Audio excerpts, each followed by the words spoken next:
అంటే comes from the story. ఆయన ఇన్ని ఆయుధాలు తీసుకెళ్ళిపోతాడు కాబట్టి ఆయన ఇంటిని ఒక ఆయుధం చేసుకుంటే ఎలా ఉంటుంది, ఎక్కడెక్కడ ఉండొచ్చు ఆయుధాలు, ఇల్లు ఒక ఆయుధం, మాత ఒక ఆయుధం, అలా స్టోరీ నుంచి వచ్చిన ఐడియానే స్పెసిఫిక్గా చేసిన అదే సేమ్ కథిచ్చే బ్యాకప్పే ఆ డైలాగ్ కూడా కారణం.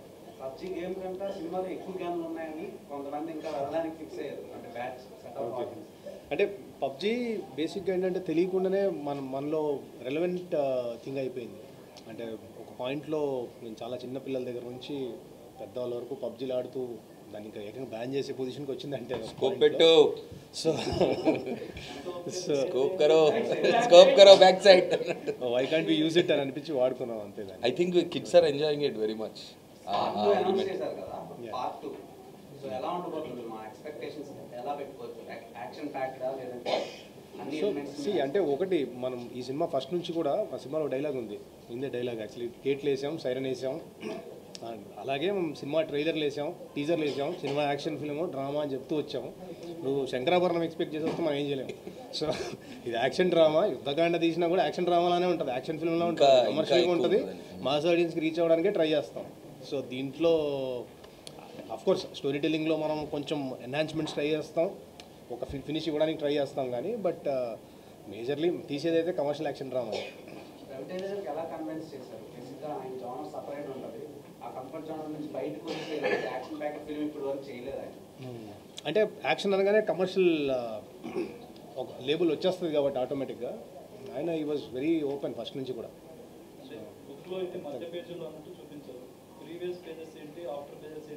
అందుకే యుద్ధకాండ అని పెట్టాము. యాక్చువల్లీ రెండు ఉంటాయండి అందులో, ప్రీక్వెల్ సీక్వెల్లో ఉంటుంది.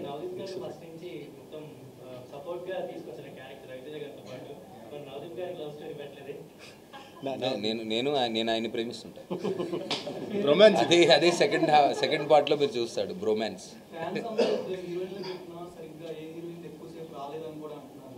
అంటే ఇది హీరోయిన్ సెంట్రిక్ సినిమా కాదు అసలు. ఫస్ట్ మనం ట్రైలర్ నుంచి చూపిస్తున్నాం, మీకు ట్రైలర్లోనే రిప్రజెంట్ చేసాం. 1 minute 2 minutes ట్రైలర్ కట్ చేసినప్పుడు ఎంతైతే ఉందో అదే చూపించాం.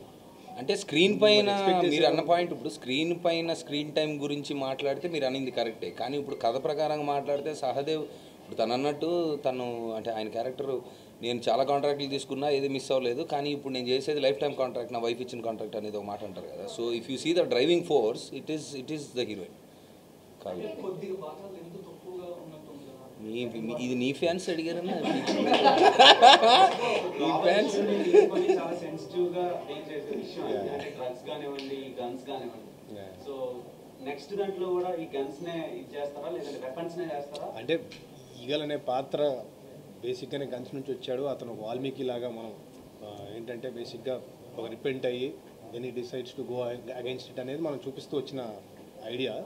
So this is only about illegal. Last 1 monthలో 5 members చనిపోయారు యూఎస్లో. మొన్న కూడా మన ఇండియన్ స్టూడెంట్స్ మీద అటాక్ జరుగుతుంది. It is happening, it happen. And India వరల్డ్లో 6th rank or 7th rank ఉంది. We are not far away, almost near. So relevant issue. Maybe the future we can get it. 75,000 arms ఏదో seize చేశారు 1 yearలో ఇండియాలో, illegal arms.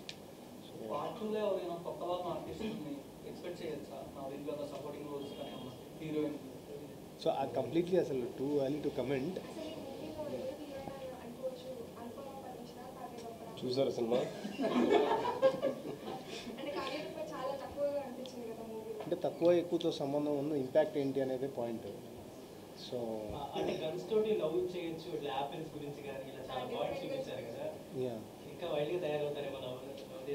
ఏం చేశారంటే వైల్డ్గా అంతా ఒకటి అనుకొని తీస్తాం, ఒకటి చూస్తారని అనుకుంటాం, ఏదైతే చూడదు అనుకుంటా అదే చూస్తారు. ఇప్పుడు ఈ పబ్జీ బాయ్స్ అంతా బయటికి వెళ్ళి గన్లు పట్టుకొని యాపిల్స్కి వస్తారని మీ ఫీలింగ్. ఓకే చూద్దాం, అలా జరిగితే పార్ట్ 2లో అలా చేసిన వాళ్ళని ఏం చేద్దాం అనేది మళ్ళీ మనం మాట్లాడుకుందాం.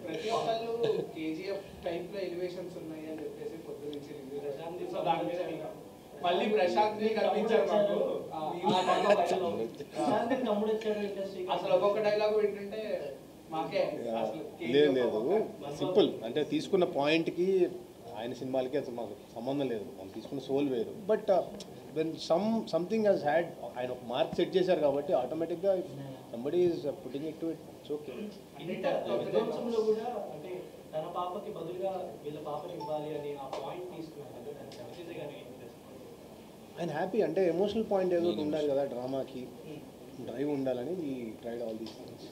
క్లైమాక్స్ లో అమ్మవారు సీన్ ఉంటుంది, చెప్పేకి నువ్వు అన్నీ దానికి చాలా ఆడియన్స్ రెస్పాన్స్ హెవీగా ఉంది. టూ మచ్ ఉంది అది the highest goose bumps moment అంటే అదే. అసలు ఆ బ్యాక్గ్రౌండ్ స్కోర్ కానీ అది కానీ నేను అంటే I know the story, I saw the visual, కానీ బ్యాక్గ్రౌండ్తో ఫుల్ థియేటర్లో జనాలతో నేను చూడలేదు కదా.